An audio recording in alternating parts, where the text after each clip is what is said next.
Terima kasih. Assalamualaikum warahmatullahi wabarakatuh. Shalom, Om Swastiastu, Namo Buddhaya, salam kebajikan, salam sejahtera bagi kita semua. Baru saja kami dipanggil Bapak Presiden Republik Indonesia. Beliau menanyakan progres tentang pertanian secara umum, mulai dari pangan, hortikultura, peternakan, dan perkebunan. Yang pertama kami laporkan bahwasanya stok kita per hari ini bulan Juni, itu berada pada sekitar 5,2 juta ton sampai dengan hari ini. Dan itu stok kita aman. Kemudian standing crop kurang lebih 10-11 juta ton, hitungan estimasi kita. Kemudian beras di hotel, rumah, restoran itu kurang lebih 12,5 juta ton. Artinya dengan cadangan ini tiga-tiganya itu bisa 10-11 bulan ke depan. Kalau anggaplah yang terendah adalah 10 bulan ke depan, artinya sampai dengan bulan April. Juli sampai April itu 10 bulan ke depan. Itu cukup, sedangkan bulan Maret itu sudah panen puncak. Jadi dampak El Nino Godzilla sebagaimana disampaikan oleh BMKG, insya Allah itu bisa kita mitigasi risikonya. Kita sudah membangun embung, kemudian irigasi pompa, kemudian sumur dalam, kemudian pompanisasi, optimalisasi lahan, yaitu lahan rawa yang biasanya panen 1 kali jadi 2 kali dan 3 kali. Kemudian cetak sawah kita lanjutkan. Ini semua bisa memitigasi resiko. Sekali lagi, insya Allah untuk pangan aman. Kemudian peternakan, ada ayam, telur, harga telur turun. Harga ayam. Kami mengumpulkan peternak-peternak untuk ayam dan telur. Kami kumpulkan, kami diskusi, kemudian memberikan beberapa solusi. Yang pertama adalah kami langsung telepon kepala BGN. Menyampaikan kalau bisa dalam 1 minggu biasanya konsumsi telur 1 kali, bisa menjadi 3 kali termasuk ayam. Sehingga harga mulai merangkak naik. Dan itu kita sepakati semua. Kemudian hortikultura. Kita melakukan percepatan tanam bawang putih. Kemudian masuk perkebunan, kita hilirisasi. Kami bersama teman-teman semua, bersama BUMN Pangan, kita melakukan akselerasi hilirisasi dan tanam kakao, kopi, menteh, kelapa, dan tebu. Kami sudah lakukan bersama teman-teman di 2025, kita lanjutkan 2026 dan 2027. Total luasan untuk petani itu adalah 870.000 hektar, termasuk tanah Papua, seluruh kabupaten di Papua. Kemarin saudara-saudara kita datang, ada 200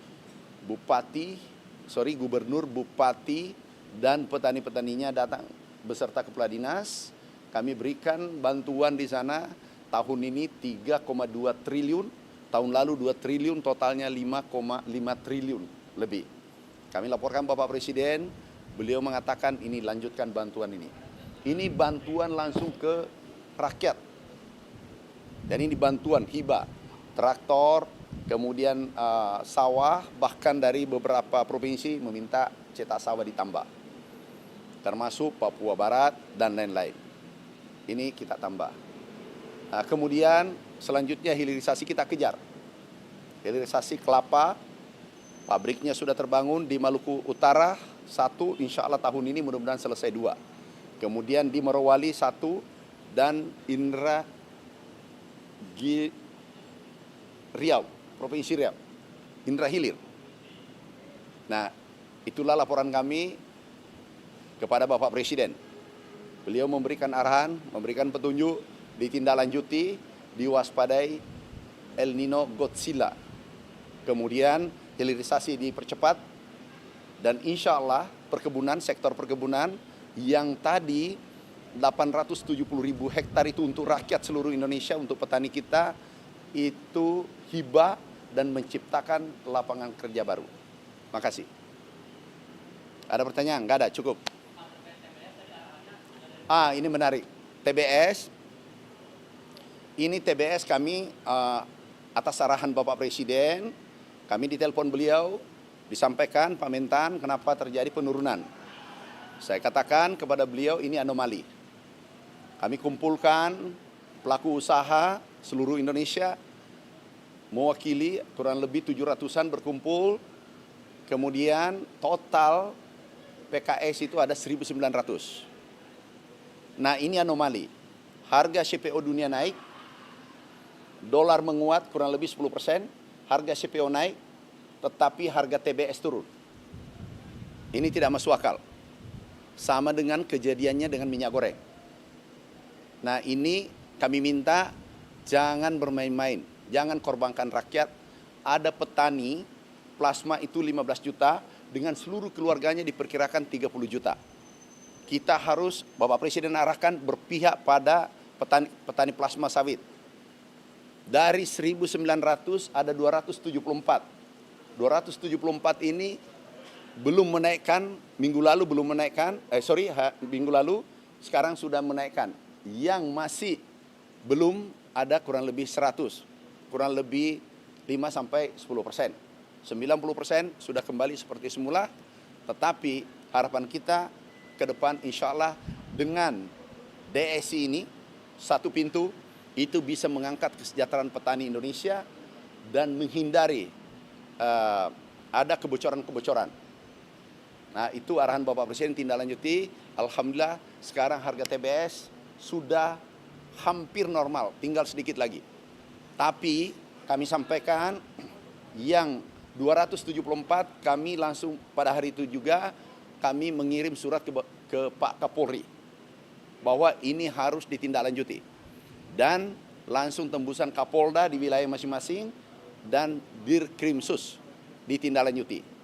Dengan surat itu tinggal 100 lebih yang belum menaikkan harga TBS. Tapi kami yakin 1 minggu ke depan itu sudah pulih kembali, dan insya Allah ke depan dengan satu pintu ini harga TBS ke depan lebih baik.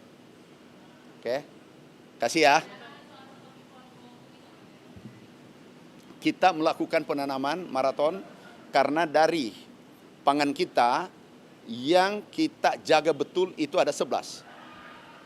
Sesuai Impres tahun 2020 nomor 125 kalau tidak salah. Nah, itu ada 12. Dari 12 itu ada 8 sudah swasembada dan ekspor. 3 yang belum. Yang pertama bawang putih, daging dengan kedelai. Dari total 3 ini ada kurang lebih 3,5 juta ton. Tetapi yang kita produksi adalah 68 juta ton. Kebutuhan 68 juta ton, produksi kita 73 juta ton. Artinya kalau kita bagi 3,5 juta ton dibagi 73 juta ton itu 4%, 5%. Sedangkan standar swasembada adalah sesuai FAO tahun 1999 itu bisa impor 10%. Artinya apa? Swasembada pangan, swasembada beras, bahkan surplus. Jadi itu kesimpulannya supaya dipahami apa itu swasembada. Tapi yang terpenting tahun 2025 tidak ada keluar izin impor beras medium. Dan Bulog, kapasitas Bulog hanya 3 juta ton. Tapi stok kita 5,2 juta ton. Artinya Bulog hari ini menyewa gudang 2,2 juta ton. Yang belum yakin silahkan ke gudang Bulog seluruh Indonesia. Terima kasih. Wassalamualaikum warahmatullahi wabarakatuh.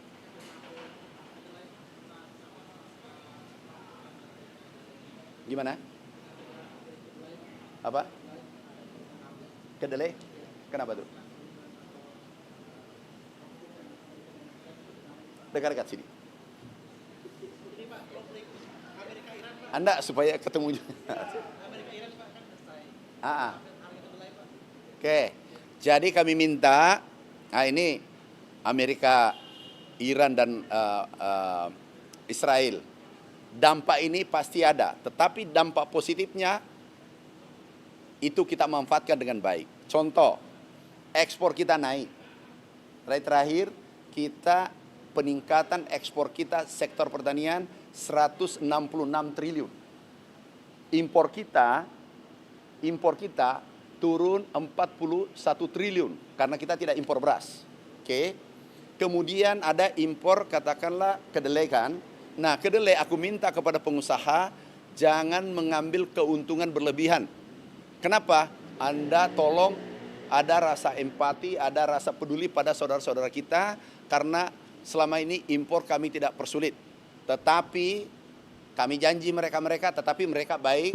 Kami janji kalau ada yang menaikkan semena-mena, aku pastikan izin impornya tidak keluar untuk tahun berikutnya. Dan itu kami yang tanggung jawab. Jadi kami ingin supaya tenang, pangan tersedia, dan satu lagi, beras bukan lagi penyumbang inflasi utama. Ini sudah 2 tahun berturut-turut. Ini disampaikan oleh Pak Mendagri. Terima kasih. Wassalamualaikum warahmatullahi wabarakatuh.